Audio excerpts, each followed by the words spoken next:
Finalmente chegamos ao capítulo 27 do nosso Guia da Educação Financeira.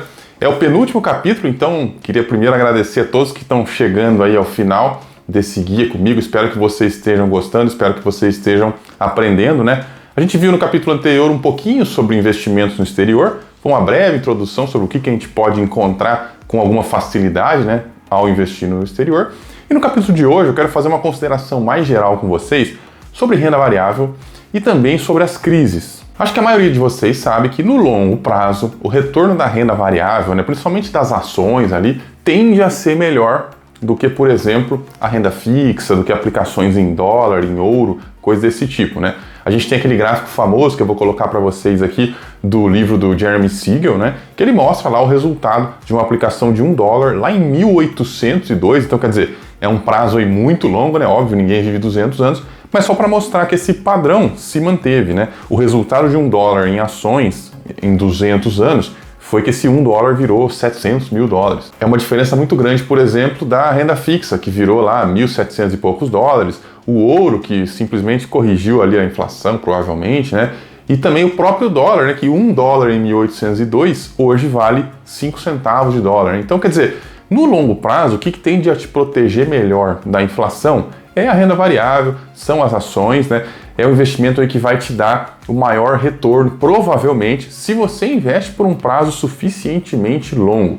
Claro que em troca disso, ele tem uma grande volatilidade. No curto prazo, ele não é um investimento confiável, você não pode simplesmente colocar ali em renda variável algo que você vai precisar daqui a 5 anos ou até mesmo 10 anos. O ideal é que não tenha prazo, que seja um dinheiro que realmente você só está colocando ele lá para se tornar sócio de bons negócios, para construir o seu patrimônio, para construir aí a sua aposentadoria, o seu futuro. E dentro dessa discussão, é interessante a gente perceber que o que realmente protege, o que realmente dá segurança, não é renda fixa, não é colocar 100% do patrimônio em renda fixa, porque isso às vezes dá errado também, né? Quem viveu a época do plano Collor sabe que nem a renda fixa está tão protegida assim, ela também tem alguns riscos. Claro que os riscos de curto prazo da renda fixa são menores, né? Mas no longo prazo, o risco da renda variável vai ficando cada vez menor. Então, o que protege mesmo, o que nos dá segurança, o que nos vai garantir uma aposentadoria tranquila ou uma independência financeira, vai ser a diversificação.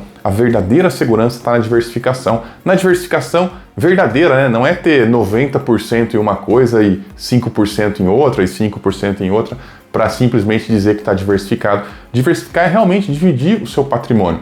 Claro que no começo é ideal que você invista muito mais em renda fixa, isso é perfeitamente natural, porque a renda variável assusta, a renda variável é cheia de armadilhas psicológicas, eu tentei tratar algumas delas aqui, né, nesse guia, vamos falar um pouquinho mais ainda até o final desse vídeo, mas a renda variável ela é um pouco pior para quem está começando, ela é um pouco mais cheia de, vamos dizer assim, de perigos, né, de armadilhas mesmo para o iniciante. A renda fixa não tem isso, a renda fixa você simplesmente bota lá, você sabe quanto que vai receber mais ou menos no final e não tem muita armadilha, não tem muito segredo aí. Às vezes algumas pessoas conseguem se enrolar, né, com título público, por exemplo, lastreado em IPCA, porque como ele tem lá a marcação a mercado e tal, as pessoas acabam até se enrolando, mas é muito menos do que, por exemplo, né, uma ação, um fundo imobiliário, um investimento no exterior, que aí é renda variável propriamente dita. Então com esse comecinho eu quis mostrar para vocês que a renda variável ela é importante. E com o passar dos anos, você vai ter que se acostumando com ela e colocando ela lá dentro do seu patrimônio. Ah, mas eu não suporto variação, eu fico desesperado, eu não durmo direito e tal. Bom, tudo bem. Esse é um caso que você vai ter que colocar bem pouquinho. E quem sabe, aquele pouquinho, com o passar dos anos, não vai aumentando, você não vai ficando mais confortável e tal. Mas enfim, o ideal é que você coloque só aquilo que faz você dormir bem à noite, que não te dá preocupação.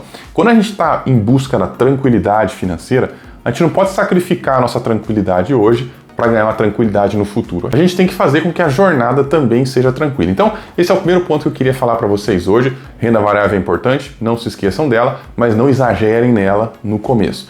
Mas além disso, eu queria falar um pouquinho com vocês sobre as crises, né?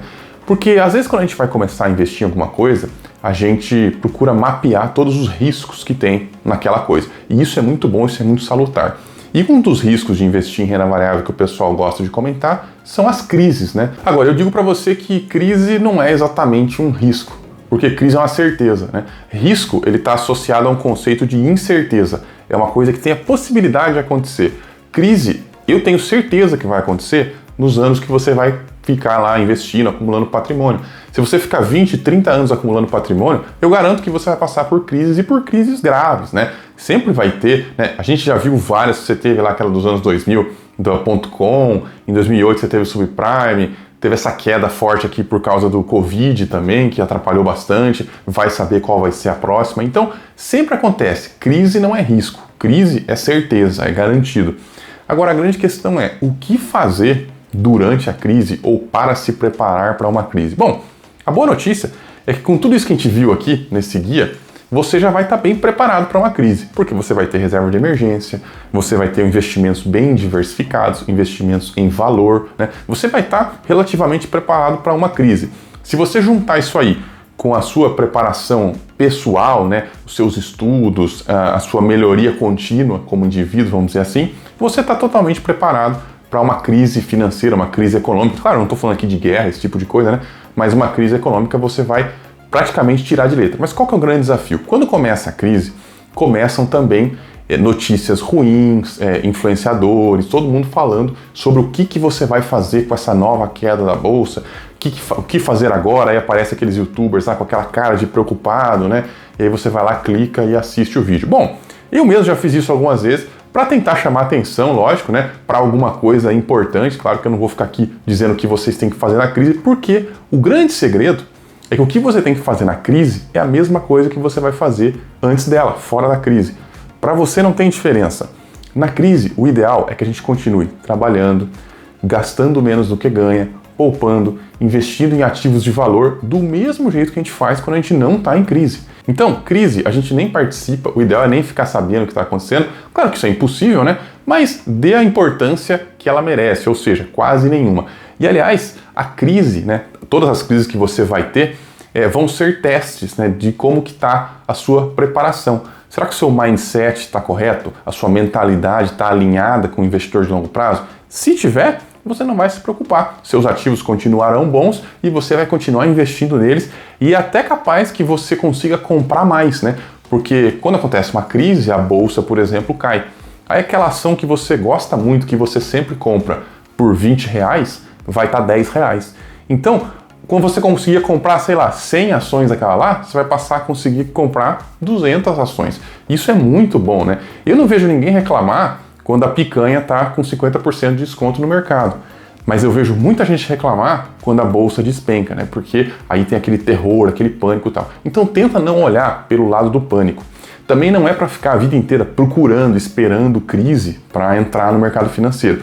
Isso também não funciona, né? Porque a gente não consegue prever. Pode ser que a próxima crise demore 25 anos para chegar, né? E aí, quem ficou esperando só perdeu dinheiro. E sempre vão existir aqueles gurus falando que a próxima crise está perto, porque estão imprimindo muito dinheiro, porque não sei o quê. Sempre vai ter um motivo, sempre vai ter a próxima bolha, né? E esses caras, uma hora eles vão acertar, né? Lógico, o cara tá lá faz 20 anos falando que vai ter uma bolha, que vai ter uma queda, que tal, uma hora vai ter uma queda. E esse cara vai falar, lá, tá vendo? Não falei? Só que esse cara não ficou vendendo a descoberto desde a hora que ele achou que era uma bolha. Ele não ficou apostando na venda. Pergunta para ele o que ele fez. Ele tá lá, tranquilo com os ativos dele. E é isso que você também tem que fazer. Procura não participar da crise. Não fica olhando a sua carteira quando ela despencar. Não fica lendo o noticiário que só vai colocar minhoca na sua cabeça, vai te colocar medo, vai te deixar inseguro. Você não vai saber o que fazer. E se chegar nesse ponto, se você estiver inseguro a ponto de não saber o que fazer, não sabe se continua aportando normal ou tal, não faz nada. A melhor opção que você tem em uma crise grave é ficar parado e não fazer nada. Mantém tudo do jeito que está. Agora, qual é que é o erro grave, o que a maioria das pessoas faz e por isso elas nunca enriquecem na renda variável? Elas vão mudar alguma coisa na hora da crise. Ah, agora está em crise, então eu vou parar de fazer isso aqui. Ah, agora está em crise, então eu vou parar de comprar ações, vou esperar dar uma melhorada, né? Aquele papo maluco que a gente conhece. Então, não seja essa pessoa.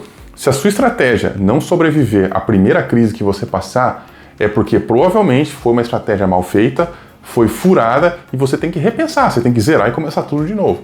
Uma estratégia bem feita, ela vai passar durante as crises sem nenhuma alteração. quanto melhor for a sua estratégia, quanto melhor for o seu método, quanto melhor for a sua carteira, né, mais você estiver lá seguindo o planejamento, menos mudanças você vai fazer, menos inseguro vai ficar numa situação de crise. Então, o que eu queria passar para vocês aqui era isso, tá? Primeiro, um pouco sobre a importância da renda variável, sobre como é que ela vai fazer diferença na carteira de vocês a longo prazo.